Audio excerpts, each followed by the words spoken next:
Welcome to Office Hours. My name is Caroline Gohn. I'm one of the co-founders and the CEO of Levo League, which seeks to elevate women in their professional paths. And I'm here with none other than Warren Buffett, live from Omaha, Nebraska.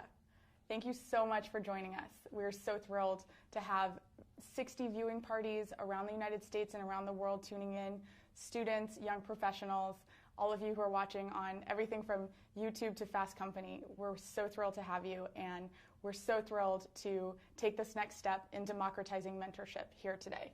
It's really incredible what we can do with technology. The fact that we're having this conversation, we're going to be interacting with you. I have your questions in the live Twitter stream on my iPad from Omaha, and we will be listening to what you want to hear Mr. Buffett talk about. We will be interacting here today, and we'll be engaging the conversation on Twitter at #OfficeHours and #WarrenBuffett. So please make sure to tune in and join the discussion that's happening.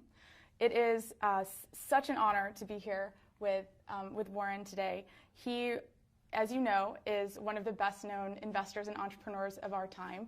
And he's currently the chairman and CEO of Berkshire Hathaway Incorporated.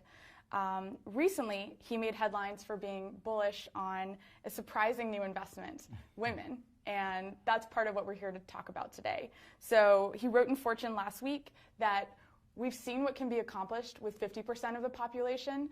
Imagine what can be accomplished with 100%. And we cannot wait to engage in that dialogue here today.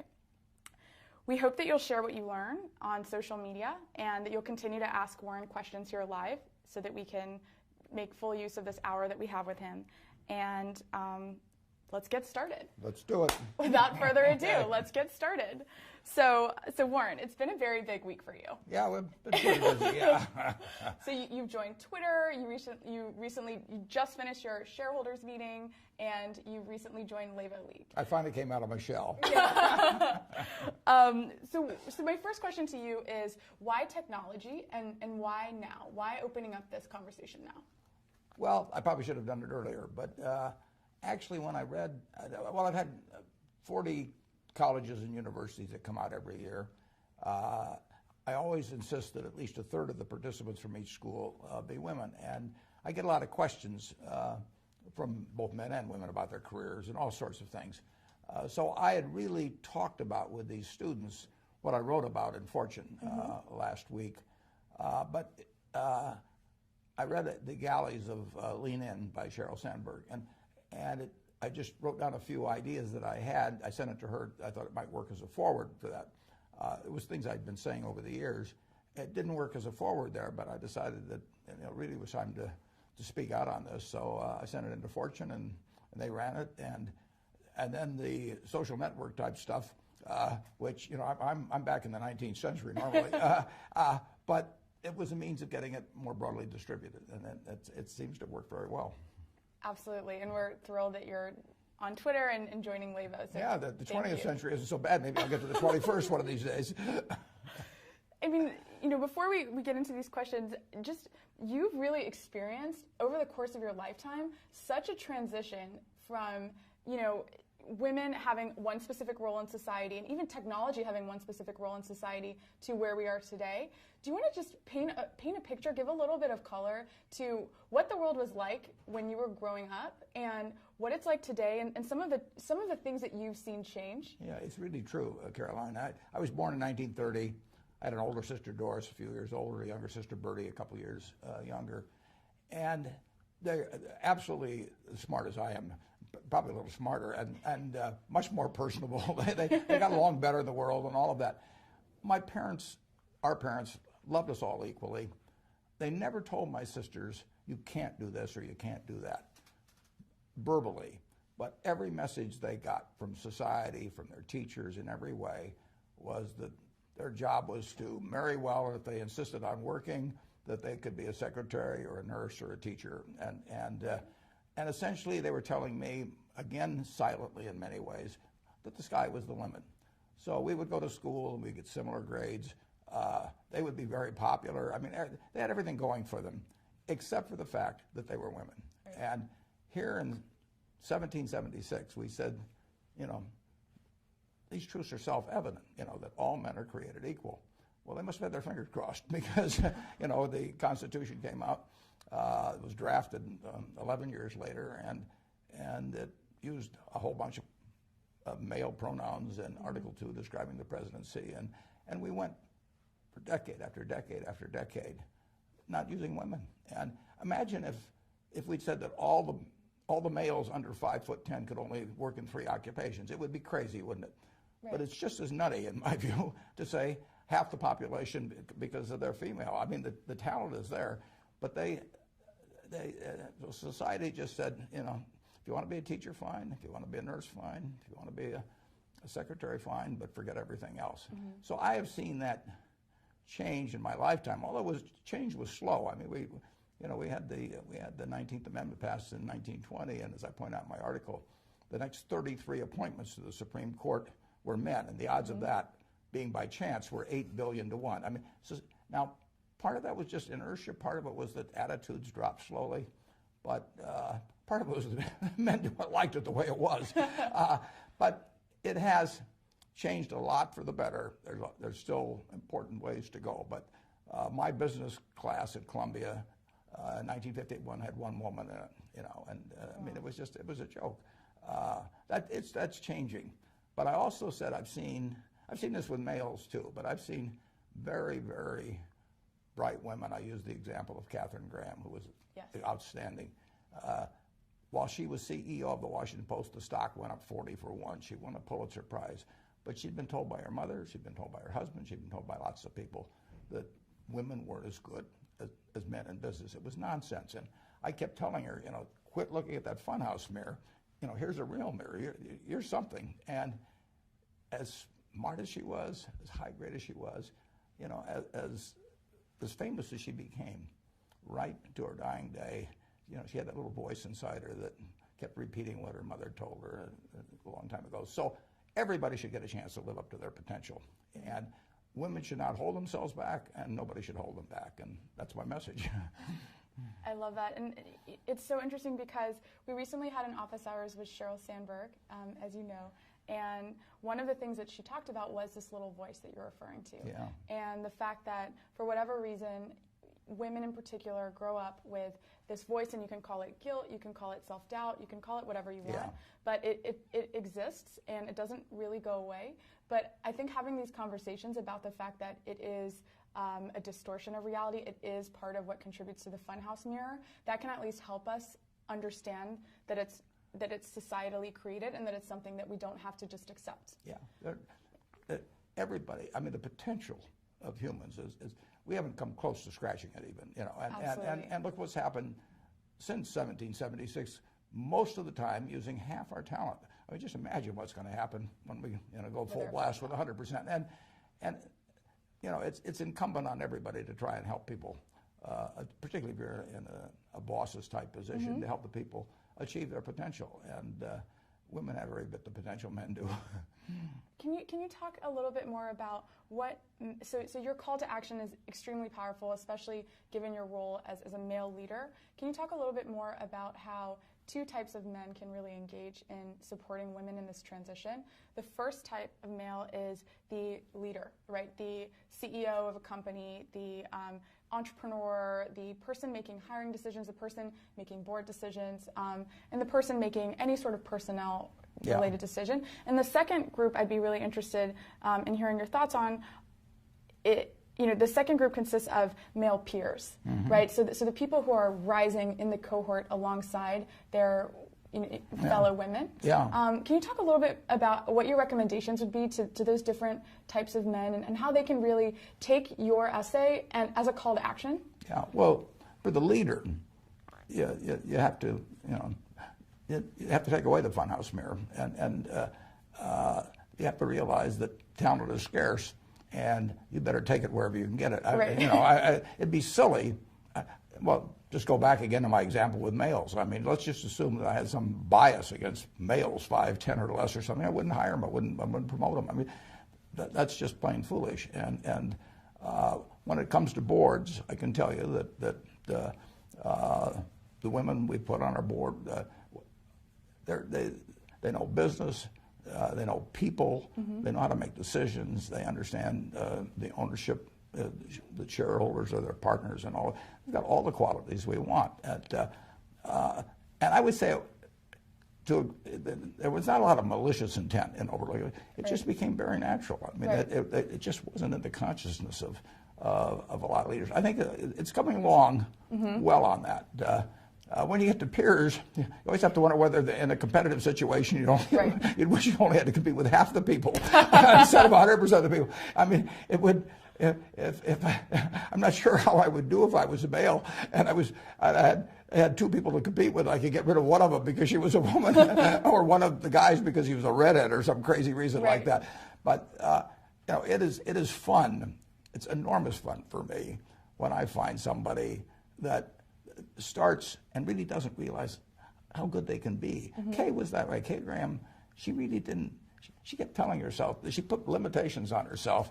She was a superstar. I mean, when she wrote her autobiography, I mean, it was going to win a Pulitzer Prize, and she wrote it. And incidentally, the person that helped her was a woman. And it is a marvelous book, but all the time fighting that self-doubt. So I think you should encourage anybody, male or female, to reach their potential. I mean, I wouldn't just limit it to females. I mean, anybody you can help reach their potential, you've given a gift that's very, very important. That's great. And one point I'd love to touch on before we move on with these questions that are filling my screen right now is, can you give our viewers a sense of what the technology landscape looked like when you were growing up? Like, what did a day in the life of Warren Buffett look like in the first 10 years of your career? And then what does it look like today? Well, I got very interested. I was lucky. I found out what I liked doing when I was very young. So I got interested in investments. But the way I learned about investments then was to go to the Alma Public Library. I read every book on investments by the time I was 11. But when I wanted to learn more about specific companies as I became a professional, and after I got out of school, I would mail away for reports, and they would take a week to come, or I'd mail to the SEC, and they'd send me these little microfiche type copies. Today, or if I write my annual report now, and I want to look up and find out how many justices were appointed to the Supreme Court after the 19th Amendment, before Sandra Day O'Connor, I would have had to go to the library and dig around everything. I can find it out in about 2 minutes now. So having all this information, is just plain wonderful. I'm not very good at tech yet, though, so don't give me any quiz about it. I will not. We're getting there. One thing that our users are really curious about is your working style. So we know anecdotally from some of the people who work with you, you take a lot of care in cultivating your personal relationships. You've had long-standing partnerships. You've really invested in the city that you live in your home. And tell us a little bit about how your philosophy towards people has developed, and how you think about partnerships and relationships. Yeah, well, Caroline, I run a company that has 24 people in the home office here in Omaha, and we have 285,000 people working for us. We probably have 50 CEOs that report to me. Well, obviously, we can't run anything from headquarters, and I don't want to run anything. I do not want to have hundreds of people here and have to think about everything that goes with it. So I have delegated like nobody's ever delegated with a company of this size, and I trust the managers, and most of them are already rich. We buy their companies for hundreds of millions or billions of dollars. We don't get contracts with them to keep working. I mean, they have to go to work every day because they want to go to work, not because there's some contract or because they need the money. So I try to create the conditions that will cause them to really rather be at work than on some yacht someplace, which they could easily afford. And I say to myself, how do you get people that don't need to work? Well, you give them something that they love to work on. Right. And, I don't need to work, but I jump out of bed every morning. I'm excited. I come to the office because I think I'm painting this painting, which is Berkshire Hathaway, and the canvas is of unlimited size, and I get to paint, and I get to paint the way I want to paint. And I feel the same thing works for our managers. And, every now and then you have a disappointment, but overwhelmingly, if you put trust in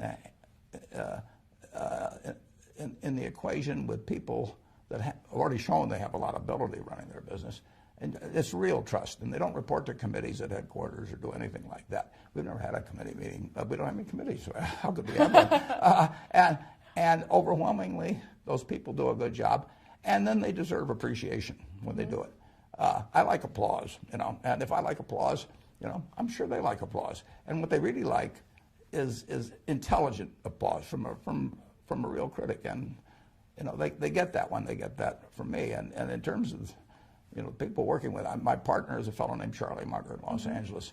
We started working together 54 years ago. Wow. We are very strong-minded. We often disagree. We have never in our lives had an argument with each other, and we never will. It just doesn't happen. I mean, he's a wonderful partner. He always gives me credit for more than I'm doing. And if he has an idea and it's a good one, he says it's my idea, and if it's a bad one, he says it was his idea. He's just a perfect partner, and totally. I mean, we challenge each other and all of that, but it's a lot more fun accomplishing things in life with a partner, frankly, than by yourself. Mm-hmm. And that gets to the whole context of community building. And one of the big messages that we really advocate for at LEVO is the importance of creating a community around you of mentors and of peers who help you succeed, help you along that path. Mm-hmm. Can you tell us a little bit about, and you started to discuss this obviously in the context of your mentorship relationship with Kay in your essay, but can you talk to us a little bit about maybe some of the unsung heroes in your life, maybe some of the people who've influenced you or supported you, but who haven't been as visible as others that we may have already talked about? Well, Caroline, I mean, if you tell me who your heroes are, I'll tell you how you're going to turn out. I mean, it's really important in life to have the right heroes, and I've been very lucky in that. I've probably had a dozen or so major heroes, and none of them has ever let me down. I mean, and you really you want to hang around with people that are better than you are. Absolutely. You will move in the direction of the crowd, that you associate with. So I've had these heroes, starting with my dad, but my wife, my first wife, I was a mess when I met her, but she did all kinds of things for me. I mean, I'm not kidding. I mean, I would be an entirely different person if I hadn't married her. It's very important to marry well. I had this wonderful teacher, Ben Graham. I've had other teachers like my friend Tom Murphy, that's on the board of Berkshire. A fellow named Joe Rosenfield in Des Moines. But you mentioned me being a mentor to Kay. Kay was a mentor to me too. I mean, she taught me a lot. So if you get to associate with people that are really first-class people, that's the real benefit, and you should aspire to do that. You want to have the right heroes. Absolutely. We started to talk a little bit about lifestyle, in the sense that you talk a lot about the fact that some of the CEOs that you manage, they could be sitting on a yacht somewhere, they can do anything they want. But instead they're dedicating themselves to growing their canvas, to painting their canvas. What to you really? What is important to you from a work and life integration perspective? This is a big question. Yeah. Right now. Well, I love painting on my canvas. I'll always love it. I always have loved it. I mean, right. And you're lucky in life if you can find your passion. I tell the students, you may have to take a job or two. You got to eat, but never give up searching for the job that's your passion. Try to find the job that you would have if you were independently rich. That's the job I have.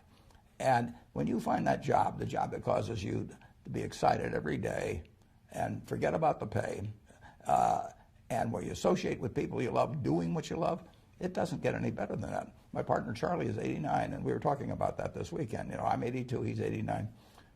We do what we love every day with people we love, and they seem to like us okay. So, how can it be any better? And just cost of living does not equate to standard of living. And the standard of living is, achieving what you want to achieve, working with people that you love.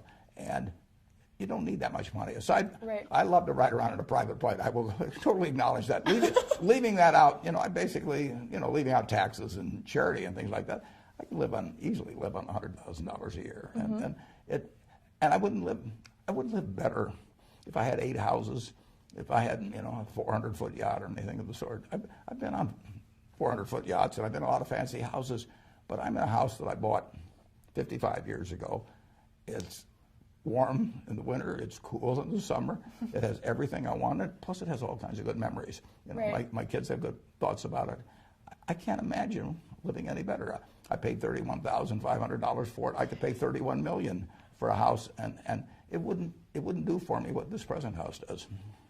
We have a question from Carlton in Philadelphia, and she asks, at what moment did you know that you were on the right track? So when did you identify that you had found that passion, that you were painting the canvas that you wanted to continue painting? Well, that's where I was lucky, because I did stumble into the fact, my dad had a small brokerage firm, and I would go down on Saturday morning and to go to lunch with him, and it was a big deal. But in the morning when he worked, I would read the books there, and so I found it very early.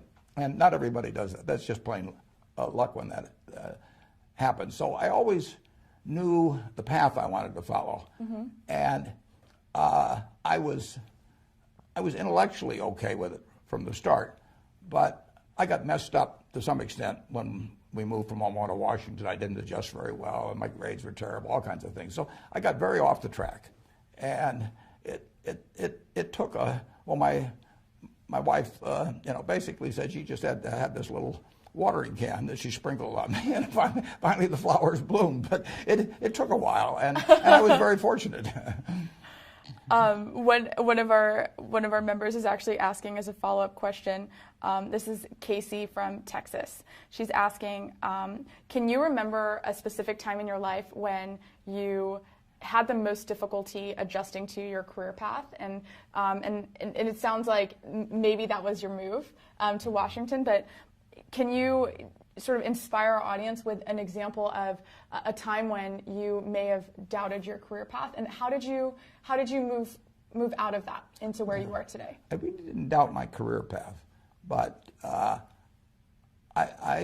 was not functioning well. I was okay in some respects, but not in other respects. And I was terrified, for example, both in high school and college. I don't know when it started, but I became terrified of public speaking. And I just couldn't do it. I mean, and so I arranged all my classes so I never had to do any public speaking. And I got to Columbia, and I saw an ad in the paper for Dale Carnegie course. And I went down, it was somewhere in the mid-40s, and I gave the guy a check for $100, and I went back and stopped payment. I lost my nerve. And then I got out of Columbia actually when I was 20, and I came out to start selling securities in Omaha.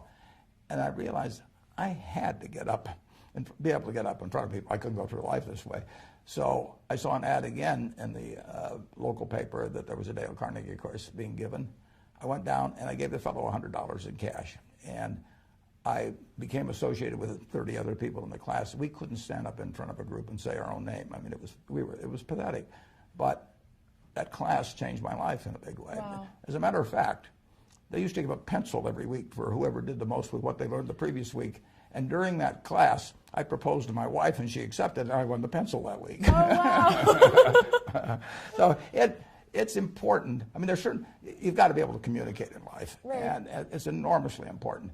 And probably the schools, to some extent, underemphasize that. I mean, you start going for an MBA, and people think it's kind of beneath them to teach you about communication. But if you can't communicate, if you can't talk to other people and get across your ideas or write, you're giving up your potential. And anybody that's got a career potential of X, I guarantee it'll be 150% of X if they really learn how to communicate well. So that was a big part of really succeeding in my career. When you get right down to it. And then I was fortunate enough to pick up a book when I was 19 by a great teacher, Benjamin Graham, and he taught me a lot about investments, but it was really my dad and my wife that taught me about life. So is your number one, so multiple people, including Devin here from Charleston, asked, what's the one piece of advice you would give to a fellow introvert? And we talked a little bit before this about the fact that this is not in either of our comfort zone as fellow introverts. Yeah. So would your advice to a fellow introvert be to just sort of confront that fear, go to a communication class, and just practice out of the fear? You have to do it. I mean, you have to do it, and the sooner you do it, the better. I mean, it's so much easier to get the right habits when you're young than work later on. And I mean, I think they have Toastmaster clubs. I don't know what they all are, but if they're you know, to get over fear of associating with people, you got to go out there and associate, and it's painful. Mm-hmm. It's very painful. When I finished the Dale Carnegie course, now I'm 21, proposed, got accepted, and everything, but I was very worried that I would lapse back like I was before. So I actually went out to the University of Omaha, and I want to teach, mm-hmm. and fortunately they accepted me. So I started teaching a class at night when I was, I believe, 21, and you know, you've got to do. You got to force yourself sometimes to do things, and I know it isn't easy because it wasn't easy for me. When I started selling securities, I was 20 when I started selling securities, and I would go out. I used to walk around downtown Omaha and call on people, and there were people that I knew weren't going to be that friendly sometimes. And I'd walk around the block 3 or 4 times sometimes before I'd walk in. Work up the nerve to get in there. Absolutely, you know, it's not a bad thing to take a job as a salesperson, mm-hmm. just to interact with people. I used to sell shirts at JCPenney Company. You know, I sold men's suits, I sold children's clothing, and if you are somewhat introverted, like you say you are, and I know I am, just getting out there and forcing yourself to get into a situation where you talk with people. Most of them don't bite. You know, you've been in a teaching role, and you've been in a student role. And what would you say, this is a question that we're receiving from Carly, what would you say is one thing that you feel that the American educational system can do a better job of equipping our young people with? Well, the job of teachers is to enable the students to reach their potential. Mm-hmm. And you know, a great teacher, I've got a program that, I don't know now, for 25 years, we give awards to students that are nominated as great teachers, 15 of them every year. I mean, a great teacher, it's a gift, you know. And in A Man for All Seasons, somebody comes to Sir Thomas More and says, "What should I do?" And he said, "You should become a teacher." And the young man says, "Why?" Nobody will ever know. And the fellow says, Sir Thomas More says, "No, that's not correct." He says, "You'll know, your students will know, and God will know." He said, "Not a bad audience." Not at all. Actually, Danielle from Canton, Ohio is asking, what are you currently reading? What's on your book stand right now? Well, my book stand has about 100 books piled up. I love to read. I don't read as fast as I used to, but I've always loved to read, and I like to read biographies. I just read the book, The Patriarch, about Joe Kennedy, for example. Mm-hmm. I love reading biographies. If you get one message from our talk today, read Katharine Graham's personal history. It's a remarkable story. It's about a woman who lived an incredibly interesting life in all these positions. I mean, she was seeing the world, a very interesting world from the most interesting perch. And the amazing thing about it, it's totally honest. It's a totally honest book. When I read the galleys of that book, I called her after I read it, and I said, "I've got just 2 things to say to you, Kay." I said, "You wrote the book. I hoped you'd write." And then I said, "I'm never going to try and write a book because yours is too honest." I said, "In my book, I want to look like Arnold Schwarzenegger. And, you know, I am not capable of writing an honest book. So you set a standard I can't meet." That's great. So Katie Larkin Wong from San Francisco, she's actually leading a viewing party at Latham Watkins right now. Hi, Katie. How are you? Hi. She asked, you know, you've really become a proponent of you know, female to male and male to female mentorship, and you know, you shared the story about Kay that you wrote about so eloquently and so compassionately. And you know, what advice would you give to young women who are seeking male mentors?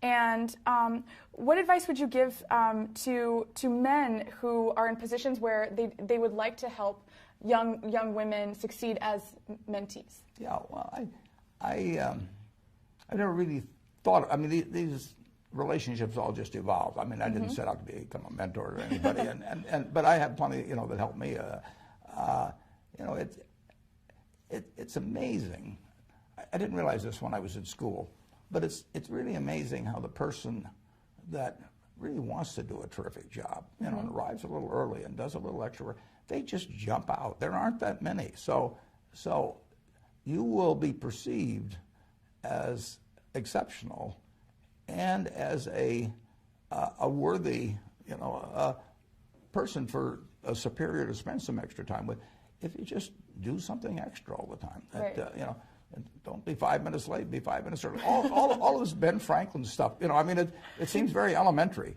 Right. But it's true. It's true. I mean, I noticed, well, I hired a young woman 3 years ago. We have practically no hire. We don't hire at Berkshire. I mean, very rare. And she had just jumped out at me to some extent. She ran something called Smart Women's Securities with another woman, and she clearly, you know, she had the stuff. And at first I couldn't even figure out a job for her. And then Right. she actually came from a farm in Kansas, so she started bringing me corn and tomatoes. She knew I liked to eat corn. So bring your mentor snacks. You got to in a very nice way sort of push yourself a little bit forward and make it clear that, you know, you're worth spending some time with. I mean, Right. you know, I mean, who should you spend your time with? You want to spend it with somebody that's going to get something out of it, and you want to enjoy it. So there are ways to get your hand up, you know, and I think actually Cheryl writes the book. I mean, and actually Tracy told me that she went to Harvard Business School, and the women just didn't raise their hand as often as the men. You know, I raised my hand all the time, you know, Right. when I didn't even deserve to. And you want to get over the idea, as I wrote in the article, you know, the males, there's a lot of Wizard of Oz in us. I mean, you know, you get behind the curtain and you find out that it isn't quite that imposing. Wow. You know, what other, so Ari from Atlanta is asking, you know, what other habits did you cultivate? So you're talking a little bit about this woman that you hired that really stood out to you and impressed you in her 20s, in her 30s. What other habits did you cultivate in your 20s and your 30s that you now see as being foundational to your success as a business person? Well, I knew a lot about what I do when I was 20. I mean, I really read a lot, and I aspired to learn everything that I could about the subject. So intellectually, I knew a lot. I did not know a lot about human behavior. I mean, that you can't learn really out of reading books, but it's very important to understand people. And I say to the students, you know, just imagine you could buy, or you could be given 10% of the future earnings of one person that you know among everybody you know. Now, are you going to pick the person that's the smartest? Are you going to pick the person that can dance the best, or that can run the fastest, or anything like that? It's the right height. No, or anything. The right No, hair color. you're gonna pick the person that has the right habits, that is cheerful, generous, gives other people credit for what they do. You know, and when you look at all of the qualities that you admire in other people, which would cause you to pick that person, say to yourself, which of those qualities can't I have myself? Because they are, you know, you determine whether you have them. So just write them down on a piece of paper. Who is the person that you admire the most or like the best? Why do I like them? And just write down and then say, which of these can I do myself? And the truth is you can do them. And then you also, if you really want to carry it to the next extreme, you pick the person you dislike the most. And why do you dislike that person? You know, and you know, they're never fair about things, basically. They always claim more credit than they're due and everything. And write down those qualities and say, if you dislike that in some other person, why in the world would you want to have those yourself? So you just get rid of those. And it's a pretty simple thing to do. But you want to be the person that if you could pick your best friend, you know, that you would have the same qualities. Wow, that's really, and I think that's a new approach to this concept of professional development that I'm sure our members are really enjoying right now. One question: you can't change your IQ. You can't change how high you can jump or all of those things. But if you look around the world at the people that succeed and the people that other people want to work with, the natural leaders, it isn't because they have the highest IQ or they can kick a football the furthest or anything like that.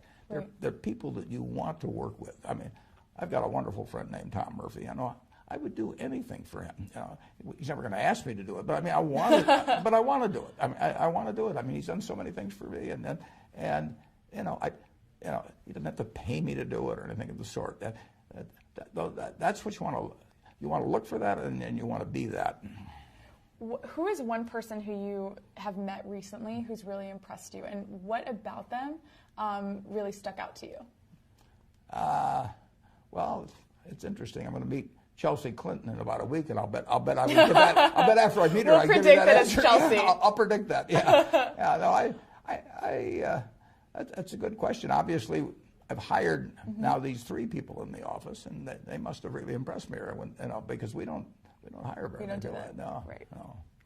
And one fun question that's come from Twitter is, if you could pick one person, living or not, to have dinner with, tomorrow, who would you choose and why? Well, it'd be my dad and my wife. Yeah. That's great. Alrighty, so we're going to move to a little more of a discussion around leadership, success, and entrepreneurship. So Aaron from Los Angeles is asking, what are you most concerned about and what are you most excited about for future generations of young people as they ascend into the professional world? Well, the future is terrific. I mean, I would love to be a child being born today, particularly in the United States. It's so much better. And I mean, just think how much better it would have been for my sisters if they'd been born today or been born 10 years ago than being born around 1930. So, the potential is absolutely terrific. The thing we have to worry about the only thing really to worry about, you have to worry about economic things in this country. I mean, this country is going to move forward just like it has. In my lifetime, the real GDP per capita has gone up 6 for 1. Wow. There's nothing like that in the history of the world.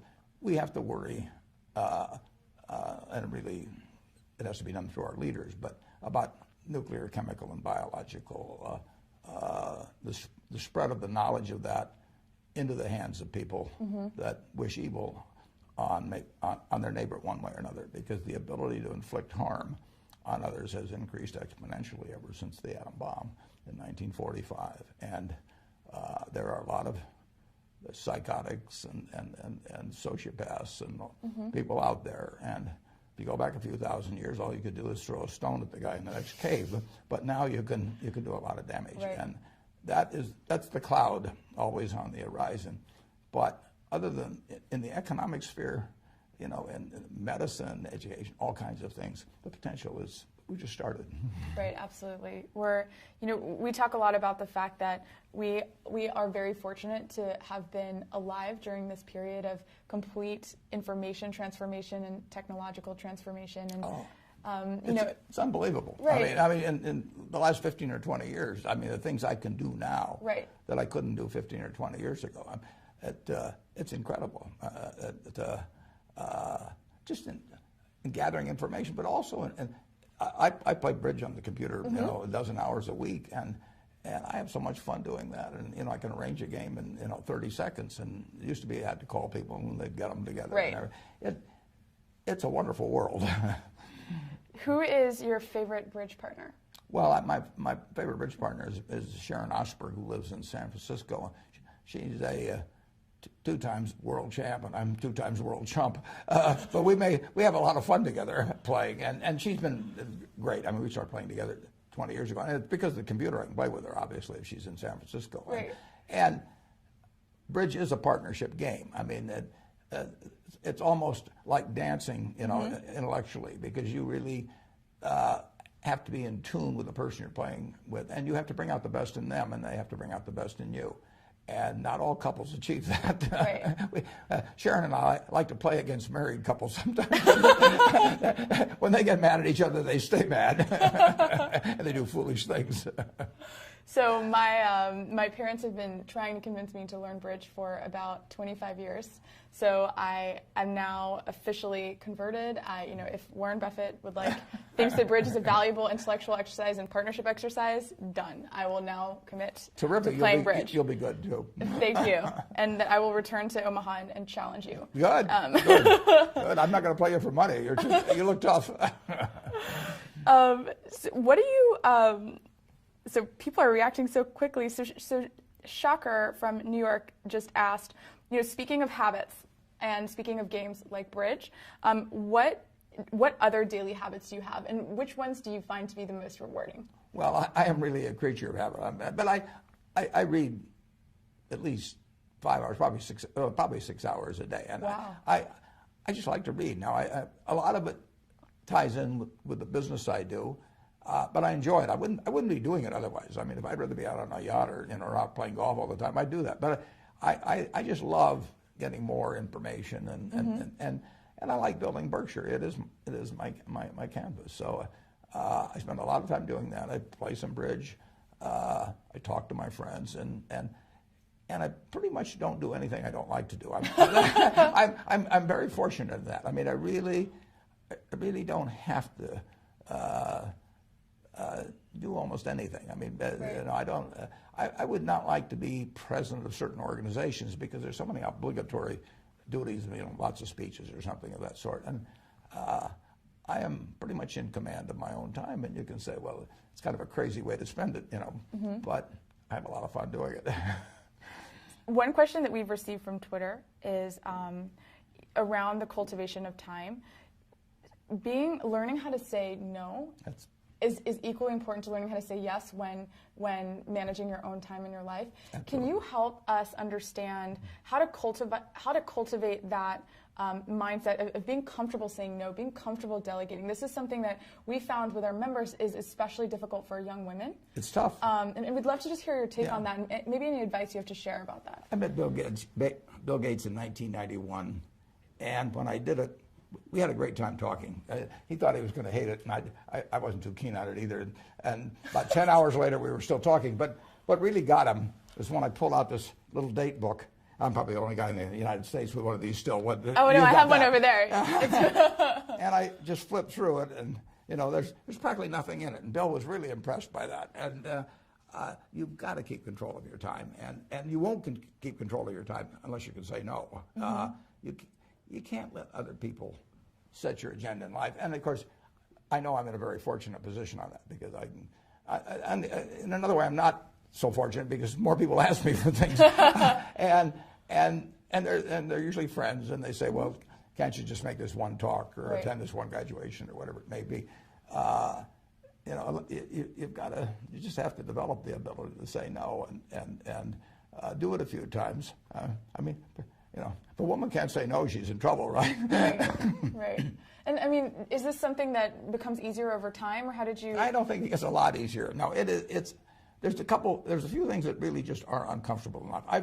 The thing I dislike the most, mm-hmm. the only thing I really dislike in connection with my job is if I have to fire somebody. I mean, that does not get easier for me as life has gone along. And saying no is not like firing people, but it's got a little bit of the same aspect to it. Right. It's not easy to say no, particularly to a friend. But I will have every day 3 or 4 or 5 requests to do something, and I can't do them all. But I'm not promising it gets easier. but just keep doing it. Right. Otherwise, other people will be running your life. I think so you referred to hiring and firing, and just kind of going back to some of the more important discussions that have to happen in the context of an effective business. Shannon, in particular, from Florida, is asking, what tips do you have on how to really negotiate your worth in the workplace? Whether it's negotiate your salary. We had Equal Pay Day recently, and that's something that we really worked to teach our members how to do. Like, what advice do you have? Well, that was one of the interesting things, because in Cheryl's book, she talked about when she went home and sort of was going to take the first offer someplace, and her husband told her, you're crazy to take the first offer. You ought to negotiate. I've actually had a little different experience in life. I wanted to go to work for my hero, Ben Graham, after I got out of school, and he said no, and I came out here and worked for a few years.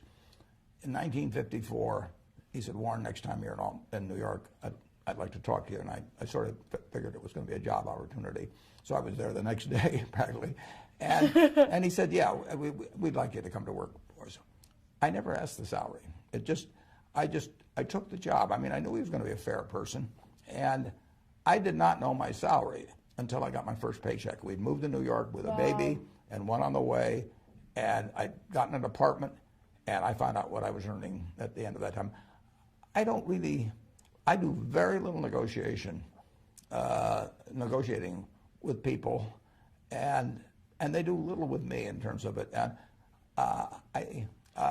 Cheryl, said that, and maybe if I was a woman, it'd be different because they might be treating me unfairly. Right. But I don't think when you find who you want to work for and what you want to do, I don't really.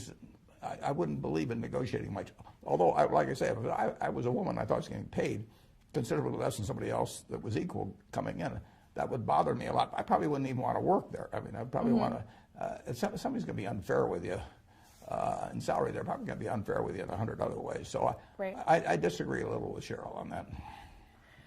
And one of we have about 10 minutes left, so I'm going to give you about two or three more questions from our audience here. Okay, great.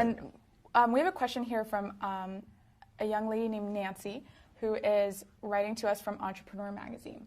And she has a question about entrepreneurship. And, obviously your path as a very successful entrepreneur. She would love to understand from you, if success is contingent on a good plan, excellent education and execution, and a driven mindset, what do you think makes businesses fall apart when all of these factors have been met? Sorry, go ahead. Some businesses are just tough. I mean, a significant percentage, of the restaurants that open up this year are going to fail. I mean, there are a lot of tough businesses. I've always said if you want to be regarded as a great business person, find a great business. And there's a huge difference. I mean, it does make a difference. I use this analogy when I got out of Columbia, one of my best friends was a terrific talent, and he went to work in the steel business, and he did okay, but it was the wrong business to be in. It's very important to get on the right train. I mean, you want to get on a train that's going to go 90 miles an hour, and not one that's going to go 30 miles an hour, and you're going to try to figure out how to push it along a little faster. Right. So it really does make a huge difference. And there are some businesses that are inherently, there's far more opportunity in than others. So you want to give a lot of thought to what train you're getting on. And I owned a half interest when I was, 21 or 22 in a service station, a Sinclair service station with a pal of mine in the National Guard. It was a lousy business. We had a guy right next to us, and he kept selling more gallons of gas than we did. He would cut our prices and everything. I mean, I don't care if you're a combination of Steve Jobs and Larry Ellison and everyone else. You're not going to succeed if you got a guy selling gas below cost next to you. So it's important to get on the right train, and you really want to go to work for somebody you admire or a business you admire. I mean, you're going to do so much better if you go to.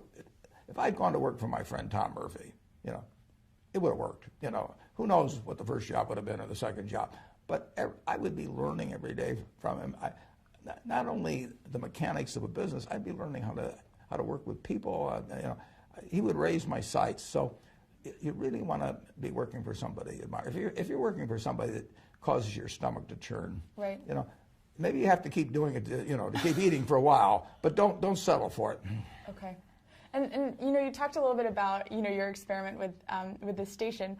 We have a question from Ismail from Fresh Meadows, and he's asking, how do you deal with failure, and what's your advice to young entrepreneurs like me in this case, especially with regards to failure and how to approach it? Yeah, well, if you fail, you really do dust yourself off and get right back in. I mean, you're going to fail at some things. You're going to have some human relationships that don't work out.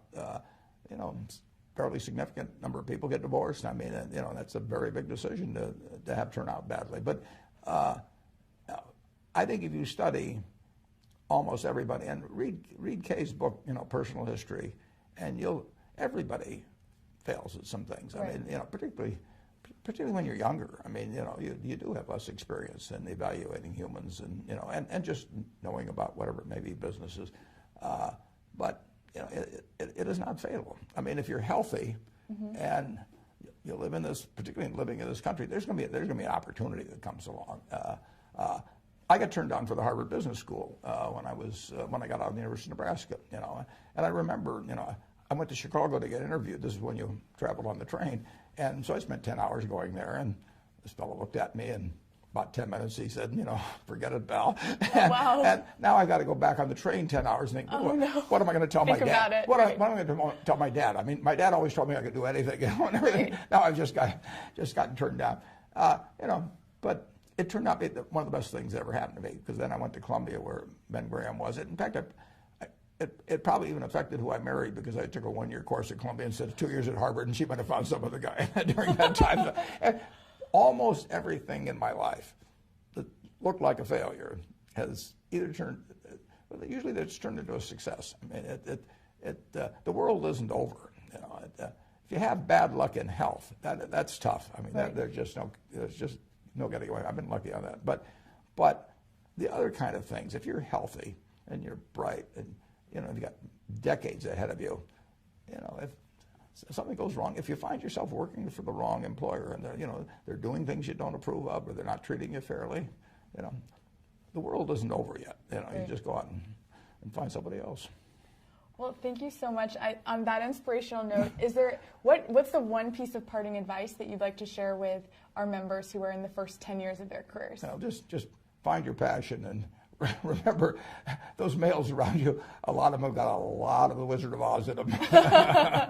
Well, thank you so much for spending the time to sit with me and really answer questions from the community. And as you can see, that these questions keep coming in. We're not going to be able to get to all of them. But for those of you who are watching, you know, Mr. Buffett is kind enough to continue answering questions on his Levo profile in the future. So if you didn't get your question answered today, fear not. There's still an opportunity, and we hope that you really benefited from this conversation, that you learned a lot. I certainly have, sitting here. And tune in to this short video to understand how you can ask mentors questions. Thank you so much. And thank you, Caroline. Thank you.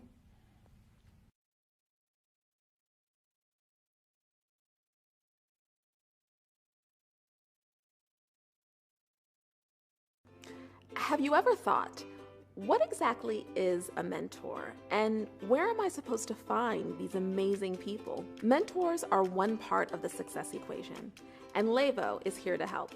Levo mentors have experience and insight from overcoming their own professional challenges, and a passion for sharing their stories with you to help you elevate your career. Usually, the first step to getting a mentor is exchanging advice and building rapport. So we're thrilled to introduce a new feature called Ask a Question. Connect with the Levo mentor by clicking follow under their name and image. Request advice by typing your question into the Ask box. You're welcome to make your question private, but we encourage you to keep it public, because a mentor's answer to your question just might spark an aha moment for another member. Not ready to ask your own question? Just follow others, and you'll still get great advice.